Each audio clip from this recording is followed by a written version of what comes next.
Olá, meu irmão, minha irmã, como é que você está? Como é que está a sua quarta-feira?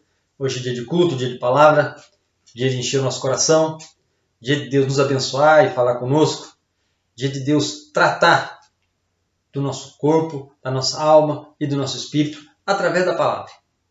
Eu quero te convidar a abrir a palavra de Deus comigo lá em Hebreus capítulo 11, no versículo 22. Hebreus capítulo 11, versículo 22. Queria que você fosse lá comigo. Nós vamos falar sobre um personagem da Bíblia hoje interessante. Cara esperto. Amém? Encontrou aí? Hebreus capítulo 11, no versículo 22, diz assim: Pela fé, José, próximo do seu fim, fez menção do êxodo dos filhos de Israel, bem como deu ordem quanto aos seus próprios ossos.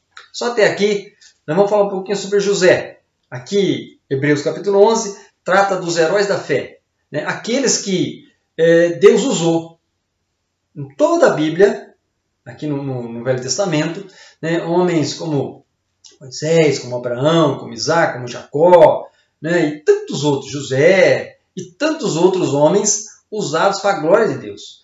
Deus usou esses homens em algum momento da história, né? Alguns a Bíblia nem cita nome, falam somente deles que foram cerrados ao meio, que tiveram sofrimentos, morreram disso, daquilo, nem cita o nome, mas está num lugar chamado Galeria dos Heróis da Fé. Então são homens, irmão, e que eles não tinham nada assim excepcional, eles não tinham nenhum poder extraordinário, não eram super-heróis, não eram homens especiais, dotados de uma qualidade especial, não eram homens comuns, como é você.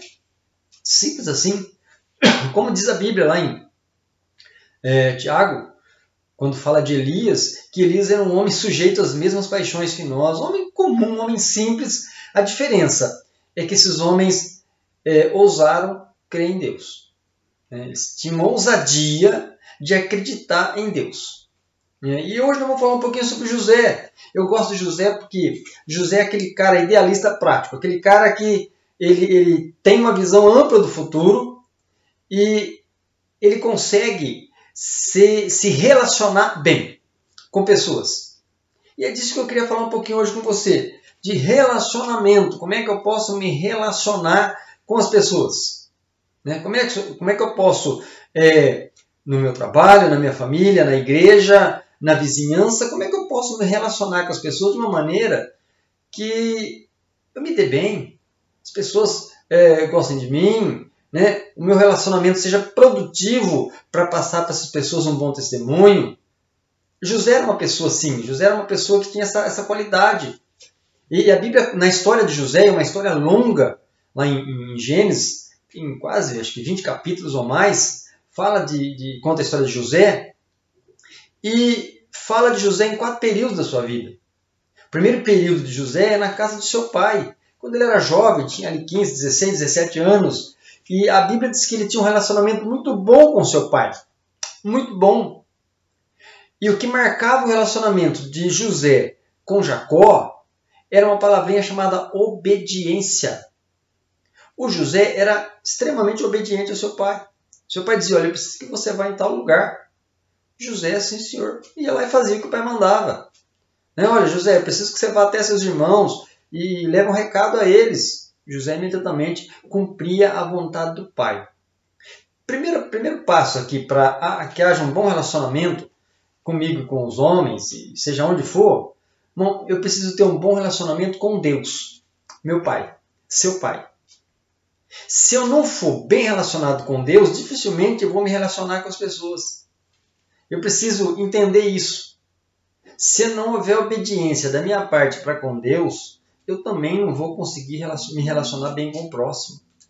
Se eu não consigo me relacionar bem com o Senhor, como é que eu vou me relacionar bem com o meu vizinho? Estou falando aqui a nível espiritual. José tinha esse bom relacionamento. Ah, pastor, mas ele não tinha um bom relacionamento com os irmãos. Tinha sim. Os irmãos é que não tinham um bom relacionamento com José. Porque José nunca fez nada contra aqueles irmãos. Pastor, o José dedurou os irmãos. Claro, os irmãos estavam errados, os irmãos estavam traindo o pai, os irmãos estavam fazendo algo que não era correto, e José não se envolveu nessa trama errada. não se envolveu. Um bom relacionamento não significa que eu tenho que entrar junto em algumas coisas erradas das pessoas. Eu não tenho que colaborar nos seus erros de maneira nenhuma. Isso não é um bom relacionamento. Um bom relacionamento significa que eu não posso aceitar os erros das pessoas. Eu não posso me envolver nesses erros. Por isso que José, quando vem ao pai, diz, olha, eles não estão fazendo exatamente o que o senhor mandou. Eles não estão agindo de maneira correta. Porque o relacionamento dele com o pai era bom. E ele não ia ser um mentiroso para o pai. Ele não ia acobertar os irmãos e dizer, olha, não, está tudo certo lá. Não. A Bíblia diz que eu e você, irmão, somos da luz. Né? Devemos andar na luz, andar na verdade. Então eu não posso simplesmente ficar cobertando o erro dos outros. Não. Olha, não se envolva nisso. Se as pessoas querem errar, é uma escolha pessoal delas. Mas não se envolva no erro delas. Se as pessoas querem mentir, é uma delas, uma escolha pessoal delas. Eu não vou entrar na mentira delas. E não vou aceitar que elas me coloquem na mentira delas. Diga, vai lá e fala isso. Não. Se não é verdade, eu não vou falar. E você também não. Nós somos da luz. Então, primeira situação aqui de José, ele está na casa do pai. E dentro da casa do pai há um bom relacionamento dele com o pai. Tanto que o pai, a Bíblia diz que o pai faz uma túnica bonita para ele e dá de presente. Uma túnica talar, uma túnica sem costura, uma túnica colorida. Dá de presente a José. Porque José tinha um bom relacionamento. Nós precisamos aprender, a nos relacionar bem dentro da nossa casa. Não é fácil. Não é fácil. Jesus falou que o profeta não tem honra na sua terra. E uma tradução mais popular diz que santo de casa não faz milagre. Então parece que o conselho do pai não é bom, mas o conselho do vizinho é. Parece que tudo aquilo que a gente fala não tem muito valor dentro da nossa casa. Mas é importante a gente entender que o melhor lugar de treinamento é a nossa casa. Então dá para fazer, se a gente tiver um pouco de paciência, se a gente tentar entender um pouco as pessoas que estão ali, dá para começar a ter esse bom relacionamento. Se a gente já não for armado, já não for assim, preparado para a briga, com certeza, se a gente ficar um pouquinho às vezes de boca fechada, como nós falamos no domingo passado, controlar a boca, controlar a língua, talvez a gente consiga melhorar o relacionamento dentro do nosso lar. Mas diz que José, quando foi ter com seus irmãos, os irmãos que estavam com bronca dele, porque ele entregou os irmãos ao pai, resolvem traí-lo. E a Bíblia diz que eles prendem José e o vendem para uma caravana, acho que os amalequitas, se não me engano. E esses amalequitas chegam no Egito e vendem José como escravo. E José nunca foi escravo. Mas agora ele é escravo. Ele foi comprado por um homem chamado Potifar. E agora ele está na casa de Potifar. Longe da sua terra, longe do seu pai, longe de tudo, como escravo agora. E é um bom momento para revolta. Qualquer pessoa diria, é um bom momento para revolta, eu vou ficar revoltado, vou amaldiçoar meu Deus, vou amaldiçoar todo mundo, porque não. A Bíblia diz que José, quando chega na casa de Potifar, ele começa também a se relacionar. Ele está ali, naquela condição de escravo, e ele tem duas saídas. Ser um escravo revoltado, e com certeza sofrer consequências por causa disso, ser chicoteado, ficar de castigo. Ou ele pode ser um soldado produtivo, um escravo produtivo. Já que sou escravo, eu queria ser um escravo produtivo. Ele começa então a se portar muito bem como escravo. Já que tem que ser escravo, vamos ser um escravo produtivo. E a Bíblia diz que o Potifar, que era o dono da casa, começa a observar José. E vê que José, como escravo, começa a fazer as coisas corretas, começa a cuidar muito bem das coisas da casa, não com maldade, não quebrando as coisas, não estando nem aí, não é meu, o problema não é meu. Não, José tem cuidado com as coisas, ele faz direitinho. E o Potifar começa a olhar isso. E algum tempo depois, José é colocado como mordomo daquela casa.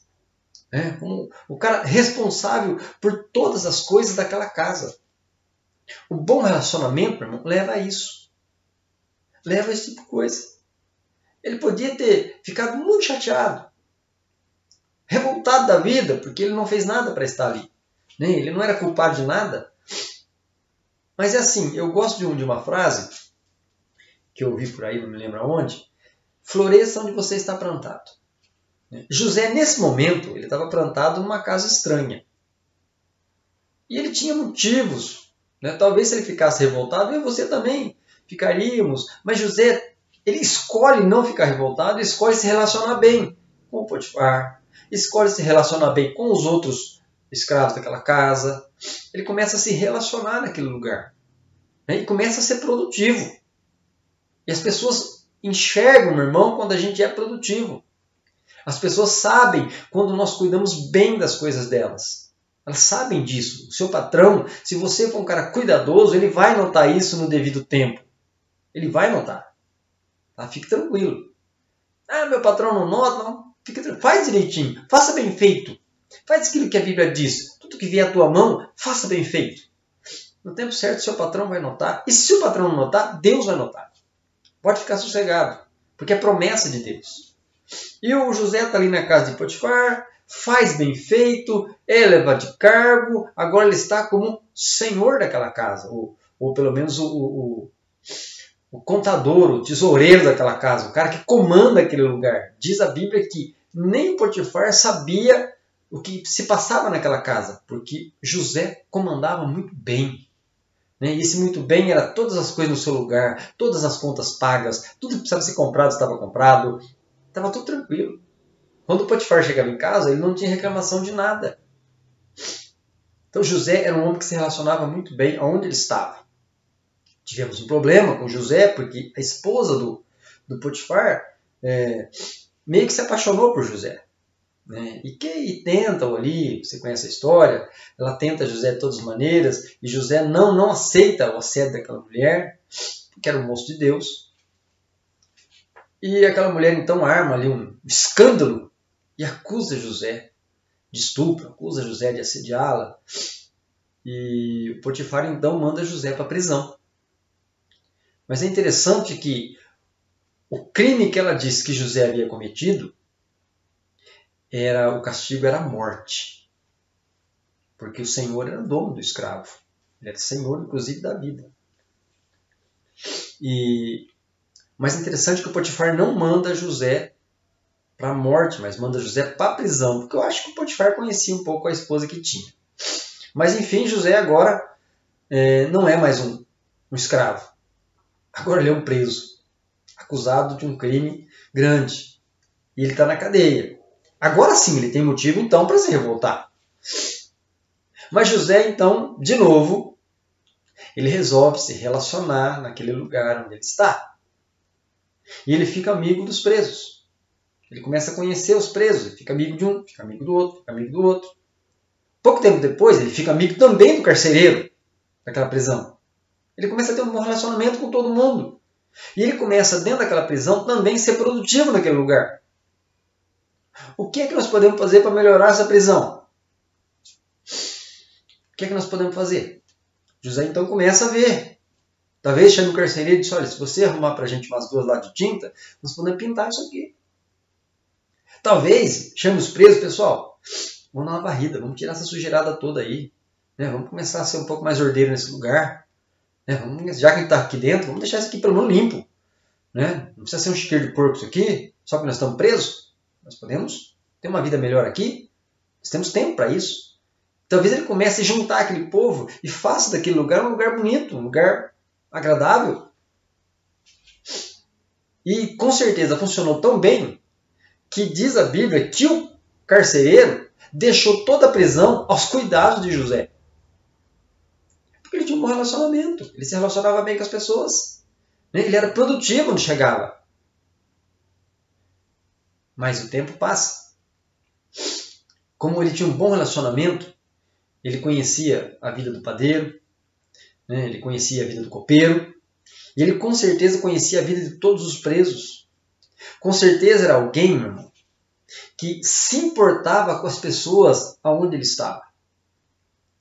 Porque chegou um tempo em que diz que o copeiro teve um sonho e o padeiro teve um sonho e eles vieram contar para José. Eles não foram contar para mais ninguém. Eu tive desse texto uma lição muito boa, que é o seguinte: onde você está? Na escola, no trabalho, seja onde for. Você se importa com a vida das pessoas? Quando você vê alguém triste lá no seu trabalho, ou onde você está, você se importa? Você procura saber por que essa pessoa está triste? Você leva isso em consideração ou você cuida apenas exclusivamente da sua vida? José, com certeza, é um cara que, quando via o semblante triste de alguém, se sentava ao lado e tentava entender, e tentava talvez puxar uma conversa, tentava fazer com que aquela pessoa se abrisse, estendia uma mão de ajuda ali. Ainda que não fosse uma ajuda física, mas talvez um ouvido para ouvir o que aquela pessoa tinha para dizer. Isso faz parte do nosso relacionamento. Relacionamento não é só falar bonito, mas relacionamento é às vezes nem falar, é apenas escutar, é estar atento, com os olhos abertos, vendo quem está precisando da nossa ajuda. Porque às vezes as pessoas não demonstram muito, mas se você se importar com as pessoas, você vai ver quando elas estão tristes, você vai ver quando elas não estão no natural delas, no dia a dia. Isso dentro da igreja, a gente vê muito isso.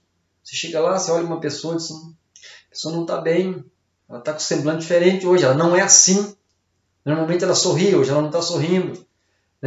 Ou ela está com uma cara meio diferente, ou está brava. A gente conhece as pessoas e a gente precisa se importar com as pessoas. José tinha esse formato de um bom relacionamento, e um relacionamento que vai além de uma boa conversa, mas também de se importar, tentar enxergar nas pessoas aquilo que estava diferente da vida delas. E tanto é que o padeiro tem um sonho e conta para José, e o copeiro também tem um sonho estranho e conta para José. Eu não vou entrar aqui nos sonhos, depois você pode ler lá em Gênesis, mas os sonhos dos dois, José dá uma definição. Diz: olha, vai acontecer isso, você vai ser restaurado ao seu cargo de copeiro, e você, padeiro, você vai morrer. Essa é a solução aqui, a tradução do sonho de vocês aqui é essa. Você, copeiro, vai ser restaurado ao seu cargo, você, padeiro, vai morrer. E diz o texto que realmente isso acontece. E quando acontece, José diz para o copeiro o seguinte: olha, você vai voltar para o palácio, não se esqueça de mim. Por favor, não esqueça de mim, eu estou aqui injustamente nesse lugar. E diz que realmente aquilo acontece. 3 dias depois, o padeiro é morto e o copeiro é restaurado ao serviço do rei. Mas diz a Bíblia que o copeiro se esqueceu completamente de José. Não é mais uma decepção para esse moço. Mas agora então ele ficou muito triste e agora ele não ajuda mais ninguém. Não, ele continua da mesma maneira, fazendo o que sempre fez, estendendo a mão.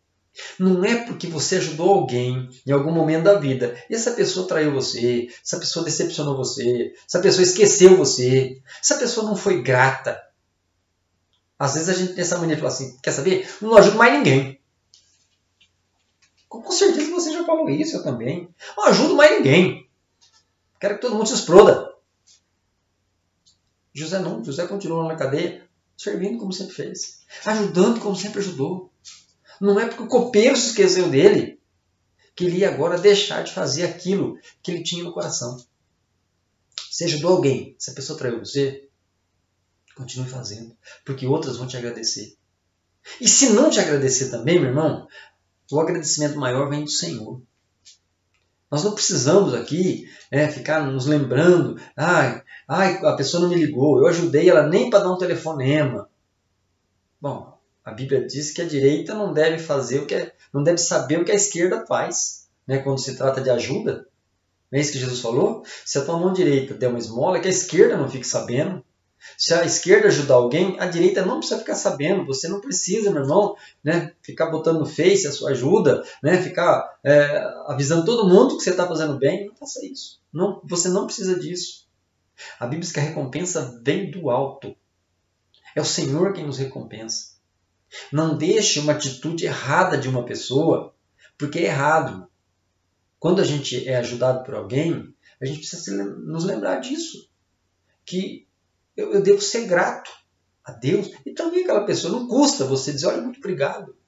Né? Não custa um telefonema, uma mensagem de WhatsApp. Né? Diz, olha, muito obrigado por aquilo que você fez por mim, muito obrigado pela mão estendida, né? Muito obrigado por essa oferta, muito obrigado pelo conselho, muito obrigado por você me ouvir, né? Muito obrigado por você ter passado aqui, muito obrigado por você ter ido lá me visitar. Um simples, muito obrigado, significa que você lembrou dessa pessoa. Você se lembrou dela. Mas se não acontecer, se a pessoa não fizer isso, não deixe que isso tire a bondade que há no teu coração. Não deixe a atitude de uma pessoa, ou de duas, acabar com o bem que há em você. Não coloque todas as pessoas no mesmo saco. Ah, esse me traiu, todo mundo vai me trair. Não, não funciona assim. Jesus tinha 12 apóstolos. Um traiu. 11 continuaram firmes com Jesus. Um traiu. Mas 11 continuaram andando com ele. Jesus não dispensou os 11 porque tinha um traidor no meio. Ele continuou. Entendeu? E chama ainda o traidor de amigo. Ainda chama, antes de Judas se levantar para vendê-lo, né? Jesus chama eles assim, amigo. O que tem que fazer, faz depressa. Chama ele de amigo ainda. Então José foi esquecido ali, o copeiro foi embora, né? Foi ali, voltou ao seu trabalho, ali servindo comida ao rei, servindo vinho ao rei, e o José ficou no esquecimento. Mas ele continuou sendo José. Ele continuou sendo um homem bem relacionado. Ele continuou sendo um homem produtivo lá na cadeia. O tempo passou. A Bíblia diz que o rei tem um sonho. O rei tem um sonho muito doido, umas vacas, vaca gorda que come vaca magra, espilha de milho que come espiga magra. Um sonho, depois você lê com calma, não vou entrar aqui nesse detalhe do sonho do rei. E aí o rei manda chamar então todos os cantadores, os astrólogos, astrônomos, todo mundo lá que tinha capacidade de visão, que identificava sonho, e todo mundo. Chama todo mundo, reúne o povo e diz assim, olha, qual foi? Qual é a tradução? O que é que vocês me dizem desse sonho? O que é que esse sonho quer dizer? E por mais que eles se esforçassem, nenhum deles conseguiu decifrar o sonho do rei. Nenhum deles. E o rei já estava muito chateado, porque aquele sonho o impressionou demais.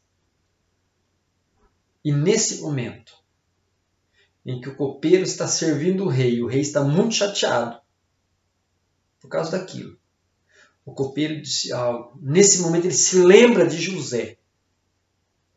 Ele diz ao rei, olha senhor, quando eu estava na cadeia, eu tive um sonho. E tinha um moço lá na cadeia que ele conseguiu identificar exatamente o que era aquele sonho. E se cumpriu exatamente como ele falou. Do jeitinho que ele disse, as palavras que ele disse em relação a mim e ao padeiro, se cumpriu. O padeiro morreu e eu voltei ao seu trabalho. Às vezes, acontece algumas coisas na nossa vida que a gente não entende. A gente não entende. Mas eu quero dizer uma coisa para você, meu irmão. Quando se trata de abençoar a minha vida e a sua vida, Deus sempre vai ter a pessoa certa, no local certo, na hora certa. Ninguém melhor do que o copeiro, que já conhecia José, está na hora certa e no local certo. Qual é a hora certa? Quando o rei estava com a cabeça quente. Quando o rei estava super preocupado com o seu sonho, ele era o cara certo, na hora certa, no local certo. E quando ele diz isso, o rei diz, então mande chamar esse camarada. E imediatamente os soldados vão até a prisão, pegam José, fazem a barba de José, dão uma roupa limpa para ele, bonita, e ele se apresenta diante do rei. E o rei disse, olha, o meu sonho é isso. O que é que você me diz? Ele falou, simples. Simples, o seu sonho é simples. O senhor sonhou com 7 vacas, 7 espigas, as vacas gordas são os 7 anos de fartura, as vacas magras são 7 anos de escassez. É isso que vai acontecer. Nós vamos ter os próximos 14 anos, os primeiros 7 vão ser de muita fartura e os outros de seca. Simples assim. E o rei disse, o que você me aconselha? Que o senhor contrate um homem bom, experiente, cabeça boa, que junte bastante na época de fartura e guarde para a época de seca, para que não haja fome. E nessa hora, imediatamente, o rei o contrata para fazer exatamente isso. José, então, passa a ser governador do Egito. E como governador do Egito, ele também se relaciona muito bem naquele lugar. Ele também faz algo muito bem feito. Ele é extremamente produtivo naquele lugar. E realmente ele consegue fazer com que aqueles 7 anos de miséria, de fome, não sejam 7 anos de fome. Porque ele consegue guardar o produto tão bem guardado, de tal maneira que ele consegue distribuir e as pessoas possam comer. Inclusive a sua família, aqueles irmãos que venderam. Eu estou deixando essa palavra para você pelo seguinte, meu irmão. A nossa vida, ela não é só nossa. Eu não sou uma pessoa que vive sozinho. Eu sou uma pessoa que vive em comunidade. Eu tenho a minha família, eu tenho a igreja, eu tenho um trabalho, talvez você tenha a escola e tenho o local onde eu moro. São no mínimo 5 lugares. E cada lugar desses tem pessoas diferentes. E quando a Bíblia diz que Jesus me chama e chama você de o sal da terra e a luz do mundo, ele está falando que eu preciso ser sal nesses 5 lugares. Você precisa ser luz nesses 5 lugares. Então a minha vida não é só minha, eu não vivo sozinho aqui nesse quartinho fechado. Não, eu me relaciono com pessoas. E quando eu me relaciono com essas pessoas, eu preciso lembrar qual é a minha função. A minha função, primeira, é salgar o mundo. Salgar significa dar sabor ao lugar onde eu estou. Quando eu chego, eu tenho que dar sabor, paladar, tem que ser algo gostoso. Quando eu chego, aquele lugar que talvez esteja em trevas, aquele lugar que está imerso na tristeza, aquele lugar que está imerso na desesperança, ele precisa se iluminar, porque a Bíblia diz que eu sou a luz do mundo, você é a luz do mundo. Então a nossa presença ela vai fazer diferença. E não é a nossa chegada que vai mudar só a nossa presença ali, mas é o nosso comportamento. Quando se diz sal da terra e luz do mundo, está se referindo ao nosso comportamento nesses lugares. É como eu me comporto. É o jeito que eu me apresento, aquilo que eu falo, é a maneira com que eu falo, é a maneira como eu olho as pessoas. Porque eu posso olhar uma pessoa com um olhar de julgamento, eu posso olhar para ela e julgar e condenar, só com o olhar. Mas eu posso olhar com os olhos de Jesus, com olhos de misericórdia. É isso que a Bíblia está dizendo quando diz que eu sou sal da terra e luz do mundo. Eu posso olhar para uma pessoa com olhos de misericórdia. O meu olhar vai mostrar para ela que eu não estou julgando, mas que, pelo contrário, eu estou me compadecendo dela e me colocando no lugar dela. Porque é fácil julgar, é fácil dizer, olha, é difícil é ter olhos de compaixão. É difícil tentar entender o mundo dela, onde ela está vivendo e o que ela está sofrendo. Então, quando a Bíblia diz que eu sou sal da terra e luz do mundo, está dizendo isso, meu irmão. Comece a se envolver mais onde você está. Você não precisa ser um pregador da palavra. Não. O que você precisa ter é amor no coração e olhos de compaixão. É isso que você precisa ter. Você tendo isso, o resto Deus vai acrescentando. O resto Deus vai acrescentando. E nem sempre a ajuda precisa ser material. Então, material é muito importante, mas às vezes é aquela ajuda, de uma mão estendida, de um ouvido. As coisas simples, simples. É isso que Jesus falou, você é sal da terra, luz do mundo. Dê gosto onde você está, ilumine o local onde você está. Não faça acepção de pessoas, não estenda a mão só para esse, ou não corra só atrás daquele, ou não receba bem só esse, receba todos iguais. A gente pode ser amigo dos ricos, nós podemos ser amigo dos pobres. Jesus tinha dia que ele estava tratando com um leproso, os caras ali tudo arrebentado, na miséria. Tinha dia que ele estava batendo papo com um mendigo. Tinha dia que ele estava batendo papo com Nicodemos, um cara extremamente estudado. Tinha dia que ele estava na casa do Zaqueu, um homem extremamente rico. Tinha dia que ele estava com uma prostituta lá, salvando ela de ser apedrejada. Outro dia ele estava lá na beira da mulher do poço, junto com a mulher na beira do poço, uma mulher de uma fama. Tinha dia que ele estava com outras pessoas. Cada dia Jesus ele se relacionava com todas as pessoas, né? E o relacionamento dele era igual. O mesmo amor que ele tinha por Zaqueu, que era um homem extremamente rico. Ele disse, olha, hoje nessa casa houve salvação, aqui na casa do Zaqueu, que é rico. Mas ele disse também lá pro mendigo, pro Bartimeu, que estava lá, mano, na miséria danada, à beira do caminho. Né? Olha, tua fé te salvou. Tua fé te salvou. Então Jesus tinha amor e óleo de compaixão por todas as pessoas. Ele não fazia diferença se era rico, se era pobre. Não. Ele ia lá na casa de Pedro, que era um cara assim, né, mais para pobre do que para rico, e curou a sogra dele. Mas também foi na casa de Jairo, e ressuscitou lá a filha de Jairo, que era um cara importante da cidade. Jesus nunca fez acepção de pessoas. E a Bíblia diz que eu também, e você também, não devemos fazer acepção de pessoas. Em nome de Jesus, olha para a vida do José, lê a história dele, está lá em Gênesis, você pode procurar lá, capítulo 27, se não me engano, começa a história dele, 26, começa a história de José. Né? Você vai ver que é uma história muito bonita, e um homem que se relaciona muito bem. Né? Um homem que não se deixa desanimar pelas circunstâncias ruins da vida daquele moço, ele não deixa, não. Ele se torna produtivo onde ele chega, né? Sempre onde ele chega, sempre ele abençoa a vida de alguém, ele ajuda alguém.